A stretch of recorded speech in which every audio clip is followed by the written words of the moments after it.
Okay, welcome to another Mhm. Art of Awakening video. I'm Ona Christie, and I am so pleased and excited to have Tabitha Jester with me. And we're going to do this is something a little bit different than what I've been doing. We're not going to do just a formal interview.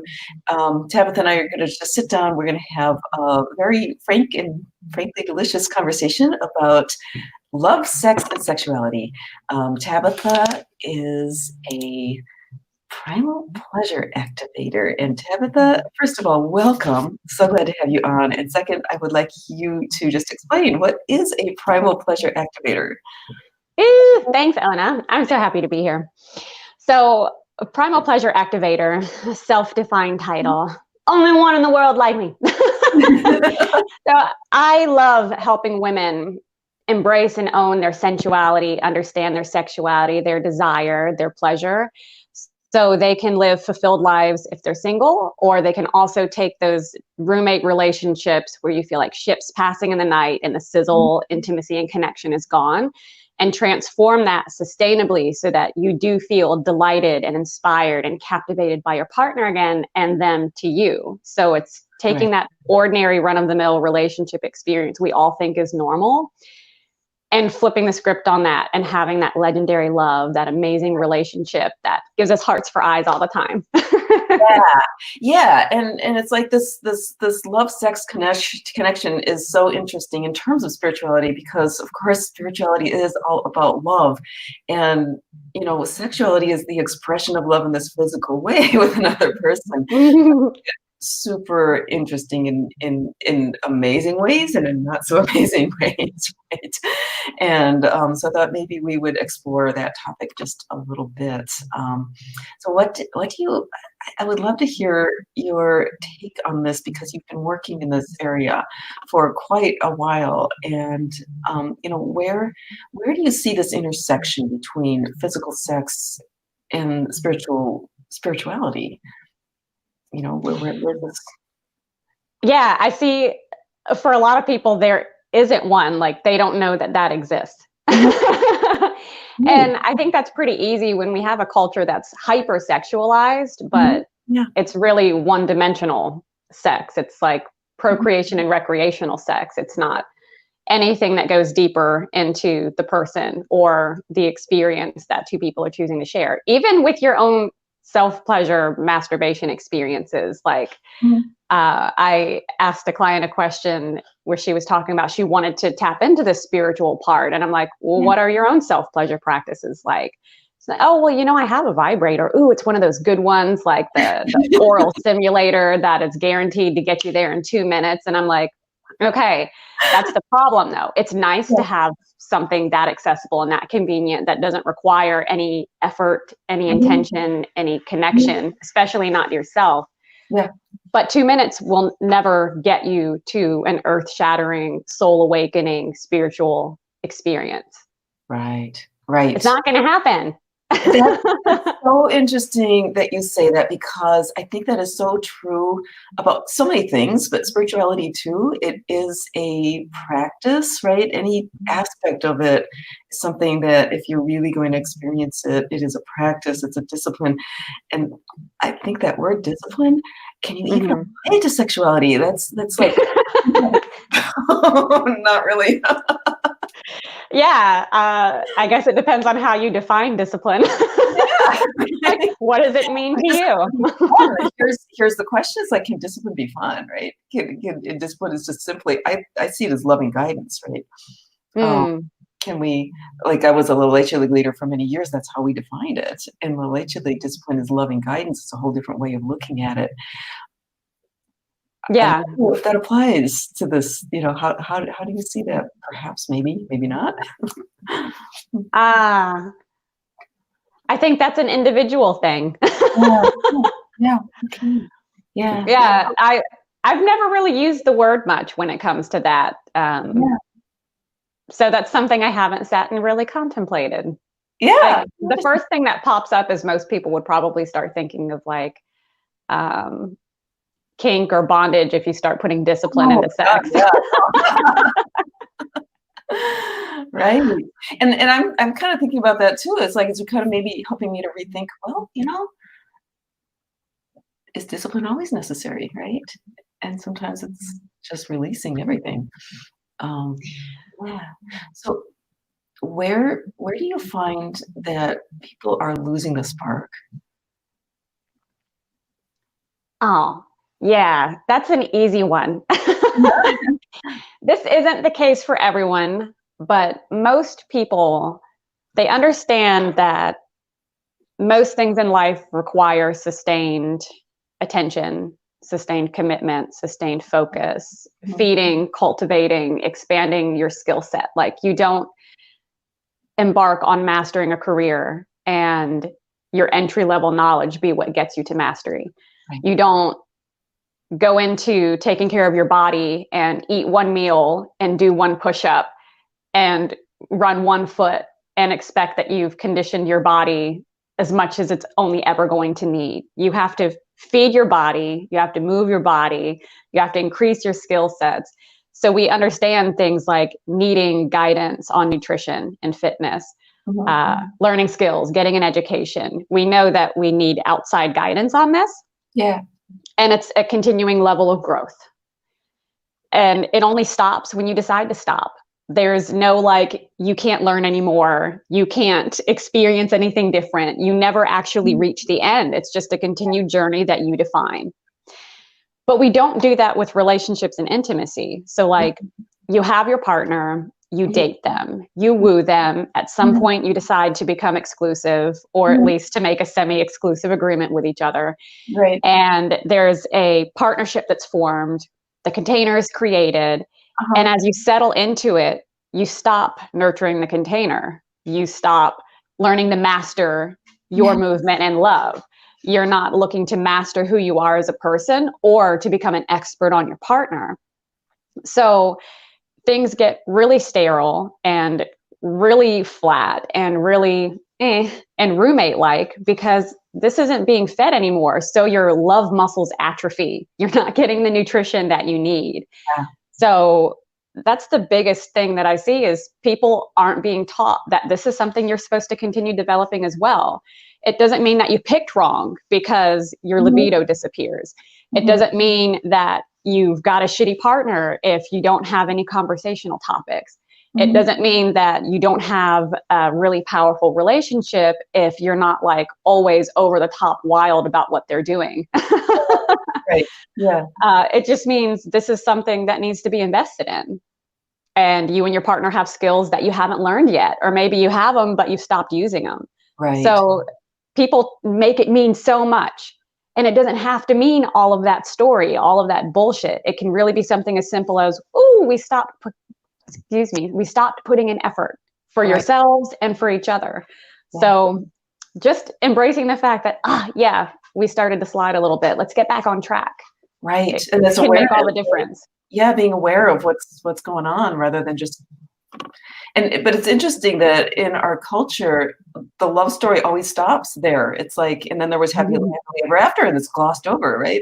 So it's like, Right, because that's one and done. You met it, you picked the right person, you found right, your soulmate, your twin flame, whatever you want to call it. You found your person, and fate is supposed to handle the rest. right, yeah, Nothing works that way. right, it doesn't, and the stories are a very human way of learning, and it gives us a template for how to do things. And when the stories end, it's like the sidewalk ends. What do we do now? It's where Yeah. here. Yeah. So what do you find? It's like where do you take off from there? How do you help with that spark, getting it back? Yeah, curiosity. Curiosity has got to become your best friend. Hmm. Uh, because one of the things you do when you get to know someone is you inadvertently weave stories about them and Mhm. you create meanings and definitions and you put them in a box. It's a human thing. It's how we like just catalog something and store it. And now we can trust it. We can feel safe with it. We know it. It's familiar. But when we do this with partners, we can find ourselves assuming they won't want to talk about something, they won't want to explore something, or they only like one thing. And I have a lot of my guys that say this, where they're like, if it worked once, shouldn't it always work? And I'm like, no, you could kiss your lady 10 times in the exact same way at the exact same time of day, and it will feel different to her every time, based on her emotions,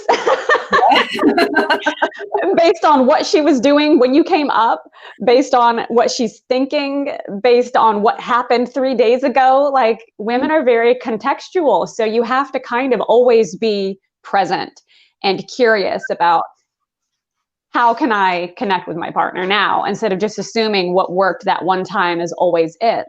Mm-hmm. And we do this vice versa, of just, you start to assume, for good and bad. I assume that this is enough to keep my partner happy. Mm-hmm. I assume that this is enough to keep us interested. Or I assume this is going to piss them off, when it could really be something they want to explore but don't know how to approach. And obviously, you may not either. Right. So being curious and never thinking you figured your partner out, or yourself, because then what fun is there? Like, we're not done ever. Right. So keep playing, keep staying curious.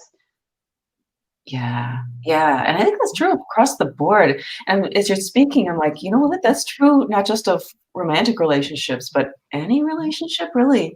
I mean, once we start putting those assumptions in, it's really this boxing ourselves in, even assumptions about ourselves, right? Yeah. So the idea of the curiosity and continuing with the inquiry and the looking at things from different angles.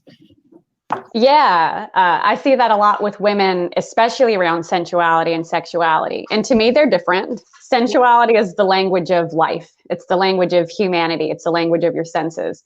It can feed sexuality, but it is not all about sexuality. It's smelling your coffee and being present and feeling what that feels like in your body and knowing, do I want to drink this? Hell yeah.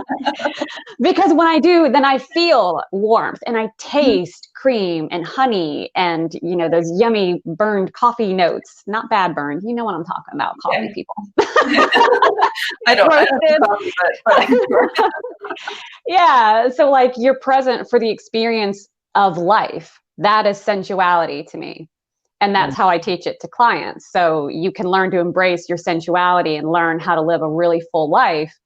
And that takes you into being able to have really full sexuality, really full sexual experiences, really full pleasure experiences. And that goes into spirituality as well. You can't go deep into who you are if you're so numbed out by life that you're not even present for the daily moments right in front of you. Right. And you can't connect with a partner that way either. Right, exactly. Yeah, and that pleasure factor, I'm finding more and more important in terms of my own spirituality, in allowing myself to experience pleasure in all sorts of different ways, allowing the good things to come in. Sometimes when we've been through a lot of stuff, whether it's this lifetime, past lifetimes, whatever it is, we get on guard, right? We get defensive. We put on the armor, and the armor's great, at the time, because it helps protect us. It keeps, but it also keeps out other stuff that we maybe want to bring in, right? That would be wonderful and expansive. So I sometimes like finding what brings you pleasure and working with that and allowing it. And sometimes it's like I find sometimes I have to train myself to relax enough to allow it to happen, or to actually feel the pleasure in whatever it is. And maybe that's I keep coming back to this discipline. That's part of my own journey, I think. But I think that's sometimes the discipline is to work with oneself, to relax enough, right? To breathe, to consciously relax so that you can actually have pleasure. And it becomes harder to do the less you do it. Like, so women or men who are like, I don't know, I just go through the motions of life. The more you do that, the more you solidify that pattern, and the harder it is to actually show up for pleasurable experiences with a partner or with other aspects of life. So you have to cultivate a continuous practice of pleasure, giving pleasure, receiving pleasure, because that's another thing, is there are a lot of people pleasers in the world, and a lot of martyrs that are happy to give, and it feeds a part of them, especially depending on how you were raised. I was raised conservative Christian, so that's what I was taught to do, is give all of you to first your husband, and then your kids, and then community, and whatever else. But you're not supposed to be thinking of yourself. Bad, bad, bad. Right. And in spirituality, we have this like tendency to admire the martyr. Self-sacrifice is it's a holy thing. But it can be an incredibly destructive thing. Like, sometimes you do need to be able to make a little bit of a sacrifice, or take one for the team, or put someone else before you in a circumstance. But as a 100% lifestyle practice, that's not good. And you end up, I wrote a post about this previously, because a client of mine was talking about, she wanted her husband to woo her. She wanted her husband to make her feel amazing and cherished and adored. But all of his attempts were slapped back in his face, because she had this block against receiving. It's like, I can't let you do that. I don't receive in the relationship. I want it. I ache it. I crave for it, but I can't actually have it, because then I don't know, who would I become? And what would I have to do? So there's this rash of women in my community. Maybe I attract this type of woman because I like to change this, but it's like, you become a self-watering plant. Stop. That never you don't ever give your partner a role. And a partner, the definition of partner is like co-creator, someone you are joining into an agreement with, a process with, a relationship with, a something with, and you're both going to be equal contributors. Yeah. And if you don't let that partner pleasure you, or serve you, or help you, or be there for you, you're really denying that partner some pleasure too, because we love to give as human beings. I mean, that's a natural part of being connected to your heart as a human being, is to be able to be there for others, and to provide, and to give pleasure to others in whatever way, whether it's sexual or not. It's like, it makes us feel good, right? But, especially healers, we're always there trying to help everybody else, right? Yeah. And it's like, if you think about it, it's like when we're not allowing that to come into ourselves, it's really denying others a big part of their humanity, and cutting off a certain, a lot of stuff for them too, that you're just, it's a block that goes both ways, I think. Yeah, it really is. There needs to be flow for things to continue moving. So if someone is presenting love to you, or money, or resources, or something, and you're just continuously closing the door, that flow is going to stop, because it needs to keep moving. So it's going to find an avenue where it gets to keep moving. And a lot of times that's partners who then focus on their career instead of their relationship, or raising the children instead of cultivating a connection with their partner, or having a really active social life, because their friends make them feel validated and respected and admired and welcome. So you have to be really careful. If you've lost the sizzle, if you've lost the connection, how much of that has been you just slamming that door? And it's a process of learning to open it up, and it starts with you, and then goes into everything else. Right. Yeah. And I think that's true of relationships. It's also true of relationship with spirit too. It's like, when, if we're not opening to, like, there's where the gratitude comes in, right? It's helping to open up. But so what are some practices that you found helpful in helping people to open this back up, to bring back the sizzle? Anything like kind of actual things that you found helps people to have that effect?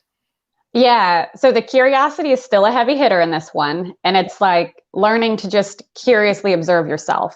What Mhm. are some of your patterns? And one of the things I love to recommend my clients do is get a notepad or like pull up a little note on your cell phone. And a few times a day, you can set your little alarm timer to go off 3 or 4 times a day.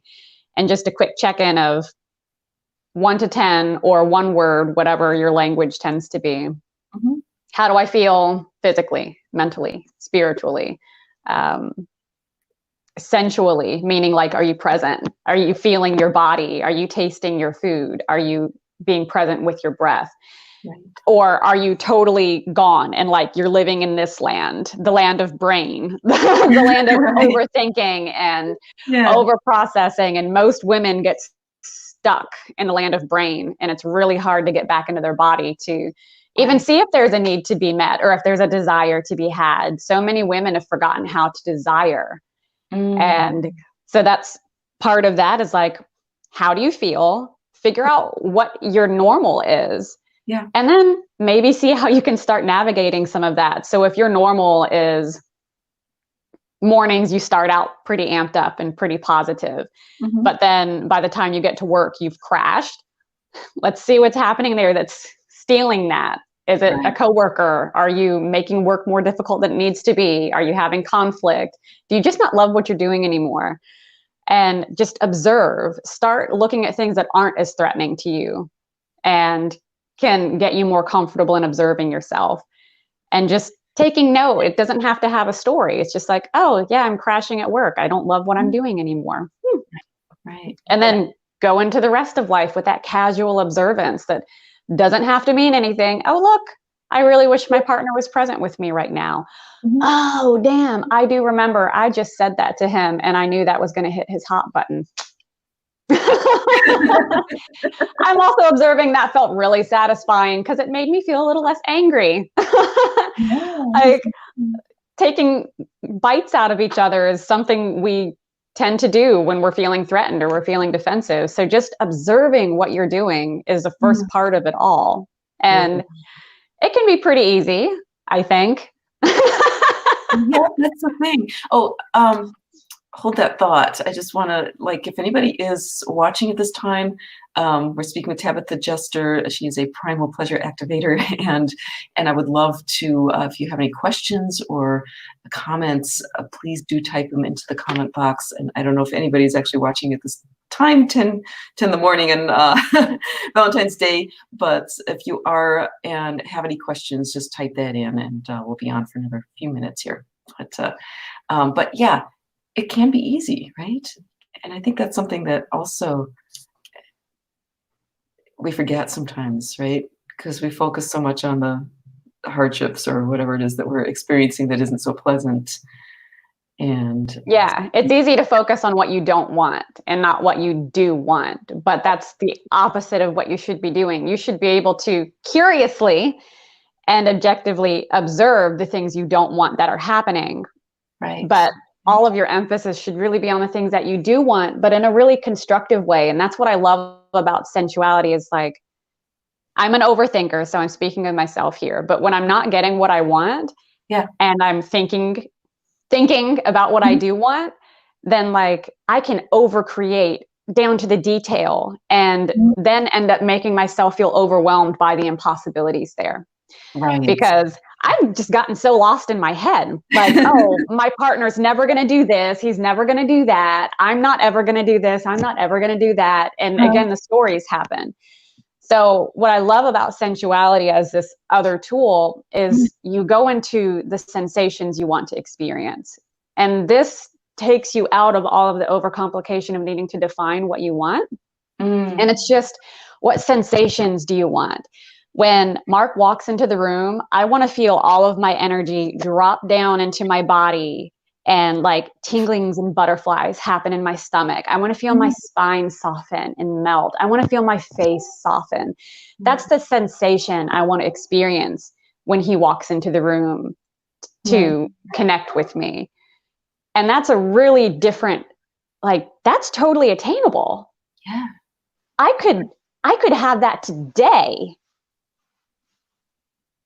And all he has to do is walk into the room for me to have that. Like, when you can slip into senses, what do you want to experience sensationally, instead of getting lost in your head and overcomplicating and making up the stories of what you and your partner can and can't have. Right. You hack all of it and you get all the way around it. And then you can start doing the things that bring the senses in. So when you're like, this is the sense I want to have, and then your partner comes over and like puts a warm coffee mug or tea mug in front of you when you weren't expecting it, and then you feel that tingle, you're like, it's there. And you didn't have to define how he did it. You're just looking for the experience to happen. There you go. It's like, yeah, what's the sensation? What's the experience? And letting go of how it's supposed to happen, right? Because in our minds, we're going to be like, oh, he's got to do this and he's got to do that, right? Yeah. And then we have this imaginary lover. and then we're psychically screaming for our partner to do and be something that they are not, when really we just have to have the ache for the sensation, for the experience of having that. Yeah. And then we can get there much better. Right. And recognize it when it shows up. Mm-hmm. Yeah. Yeah. Yeah. Wow. Okay. Well, is there anything else that you want to touch on? I mean, this is such a huge, huge topic that we could probably sit here all day. But is there anything that you really would like to bring to the table today about this topic of love, sex, spirituality, and how they all relate? Yeah. So I think the biggest takeaway, I know I can be very open in my communication, and I dance around with different levels of extremes when I'm talking, all the way from the 2-minute orgasms to, ooh, coffee gave me tingles. So what I want everyone to take away is that just like you have a unique fingerprint, your unique sensuality and sexuality and spirituality is totally yours. There's no one else that you're trying to emulate or duplicate. And there's no place that you have to start. There's no goal that you have to reach. I've had some clients that aren't really interested in orgasm. They would much rather have connection. And that's beautiful for them. And if they never change their mind, that's perfect. And if they do, that's perfect too. But the emphasis I want is like, no matter where you are, you don't have to have a specific goal or be all into sex and kink and craziness to want to explore this part of yourself. It can be as easy as being super present with your drinks, with your food, with your bathing rituals. Do you feel the shower water hitting you? Are you really enjoying that temperature? Is it a little too hot and you're just like, whatever, it's too inconvenient to turn the knob? What if you just reached up and turned the knob? Just like starting there and coming back into your body and making choices based on the sensations you'd rather be experiencing, and see what happens and where that takes you, because being present is the most spiritual thing you could do. You don't have to have a specific anything, clothing, label, title, anything. None of that makes you more spiritual or less spiritual. It's being present in life that is super fucking spiritual to me. And that's what makes sex spiritual. That's what makes conversation spiritual, is when you've got two people or more, whatever floats your boat, who are so radically present with each other to experience the moment, to experience the magic, to experience life, whether that's over coffee or, I don't know, playing a football game. Right. That's not my thing, but whatever. That's my point. Everyone has their own walk. So just start with curiosity and with presence and observation and see where that takes you. It can just be that easy to start coming back to yourself, to start coming back to your partner if you have one. And yeah, I would just love everyone to do that. Thank you so much. It's been a pleasure, real pleasure having you here. And I guess I'm going to put the link to your website down there if it's all right, Yeah. because I think you've got a lot to offer to the community at large, to women especially, because I really do believe that this coming back down into your body and reconnecting, it's a way to reconnect, ground ourselves, which is so important in your spiritual practice, as well as just in navigating life, just being able to come back to center, back to the body, back to grounding, is it really does make a difference. And I think it really is one of the keys to happiness, actual fulfillment in life is, just we love to be the mind space, and I love to be in the mind space, but it Yeah. can really take you away from who you are really, and get you out of that. So Yeah. It's so true. I love it. You're brilliant, Anna. well, thank you so much. It's been such a pleasure having you on, and you have a wonderful Valentine's Day. And thanks everybody for watching, and we'll catch you again soon. Thank you. Oh, let's see. Hold on. Coldest fire. Thank you, ladies. You're amazing. Thank you so much. Okay.